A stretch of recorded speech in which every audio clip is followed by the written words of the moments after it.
चलिए अगला ये क्वेश्चन हम लोग देखते हैं जेई मेन 2024 का फेज 2 में जो अभी करंट चल रहा है 4 अप्रैल को मॉर्निंग शिफ्ट में पूछा गया है। ये रोटेशन में भी रोलिंग मोशन का एक बेहतरीन क्वेश्चन है। राइट, क्वेश्चन पहले ध्यान से समझते हैं।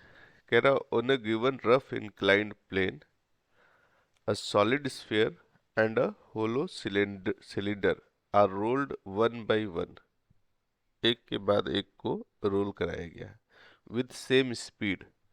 Ratio of heights attained by the solid sphere and hollow cylinder is, दोनों जो हाइट अटेन करेगा उसका रेशियो बताना है।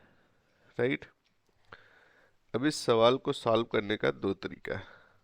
रोलिंग मोशन में जब भी रोलिंग इंक्लाइन प्लेन पे होगा तो आपने कहीं ना कहीं इसके एक्सेलरेशन के बारे में पढ़ा होगा। एक्सेलरेशन पीछे लगता है ए, एंगल मान लेते हैं इंक्लाइन प्लेन के साथ इसका थीटा है। राइट, इनिशियल स्पीड दिया गया है यू है।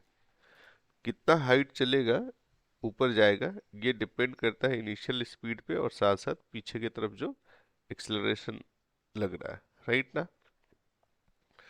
रोलिंग मोशन में एक्सेलरेशन का ये फॉर्मूला आप लोग को याद होगा, g sine theta divided by 1 plus K square by R square. इसको याद रखना भी बहुत आसान है। फ्रिक्शन लेस सरफेस होता है, यानी फ्रिक्शन नहीं लग रहा होता तो एक्सेलरेशन जी साइन थीटा होता है।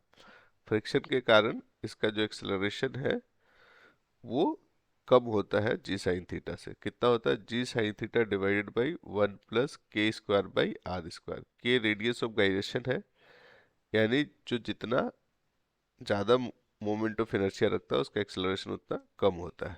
राइट ना, अब आइए एक एक करके समझने की कोशिश करते हैं। सबसे पहला केस लेते हैं सॉलिड स्फीयर का। सॉलिड स्फीयर के लिए रेडियस ऑफ गाइरेशन कितना होता है, इसका रेडियस ऑफ गाइरेशन पता करने का तरीका है कि एम के स्क्वायर को कंपेयर कीजिए किसके साथ, मोमेंट ऑफ इनर्शिया आई, जो कि सॉलिड स्फीयर के केस में 2/5 एम आर स्क्वायर है। इसको जब आप सिंप्लीफाई करेंगे तो के स्क्वायर बाई आर स्क्वायर का जो रेशियो है एम एम कट जाएगा, वो 2/5 है। तो यहाँ से ए की वैल्यू जो आएगा वो g sine theta divided by 1 plus 2/5। Right, और फर्दर सॉल्व करने पे ये 5/7 जी साइन थीटा हुआ। ये मिल गया किसका, ये सॉलिड स्फीयर के लिए मिल गया। दूसरा जो है वो क्या है, होलो सिलेंडर। होलो सिलेंडर जो होता है ना वो रिंग के जैसा ही है। अब होलो सिलेंडर के केस में हम बात करें रेडियस ऑफ गाइरेशन पता करने का, तो M K square is equal to M R square रखा जाएगा, यानी के स्क्वायर बाई आर स्क्वायर। यहाँ पे 1 आ रहा है तो एक्सेलरेशन क्या आएगा सर, एक्सेलरेशन होगा g sine theta by 2। Right, अब दोनों का एक्सेलरेशन मिल गया। इनफैक्ट आप कह सकते हैं डिसलरेशन है, इसको मान लीजिए a1, इसको मान लेते हैं a2। अब अगला स्टेप जो है कि ये कितना डिस्टेंस ऊपर जाएगा उसके बाद हाइट निकालेंगे। राइट ना, डिस्टेंस वाला जो फॉर्मूला है आप जानते हैं, 2as इज इक्वल टू होता है V square minus U square. यहाँ पे एक्सेलरेशन नेगेटिव है, हाँ, और फाइनल वेलोसिटी 0 होगा। राइट ना, तो एस होगा यू स्क्वायर बाई 2a।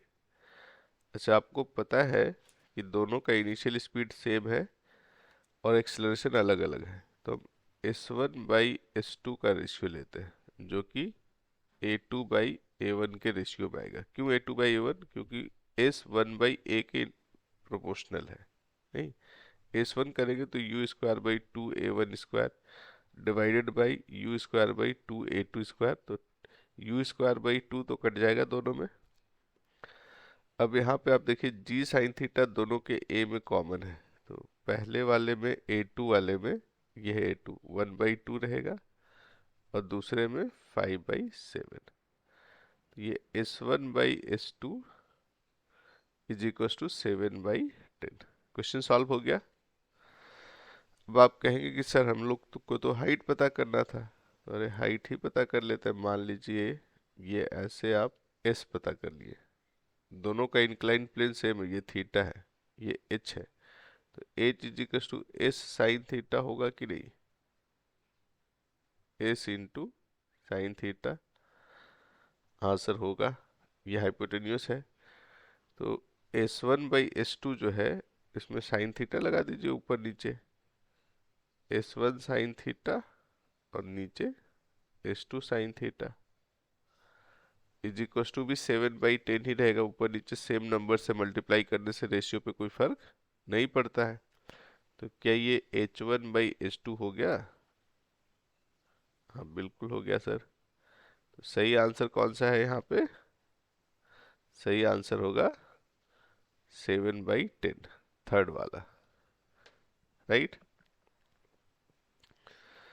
अब इसी क्वेश्चन को सॉल्व करने का एक और तरीका है। अब इस क्वेश्चन को, सेम क्वेश्चन को दूसरे मेथड से सॉल्व करके देखते हैं। दूसरा मेथड क्या है? दूसरे मेथड में हम लोग एनर्जी कंजर्व करा सकते हैं।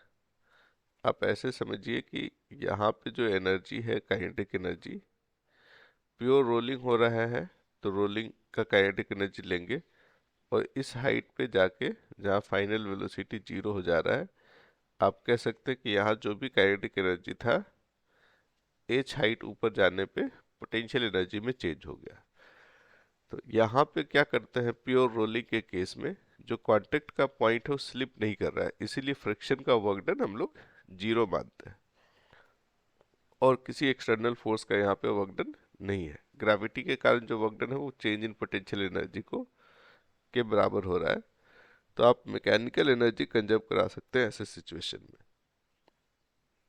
तो चलिए काम करते हैं, पहले काम करते हैं किसके लिए? सॉलिड स्फीयर के लिए, है ना। सॉलिड स्फीयर में अगर आप एनर्जी कंजर्व कराएंगे तो फाइनल हाइट है, मान लेते हैं mgh।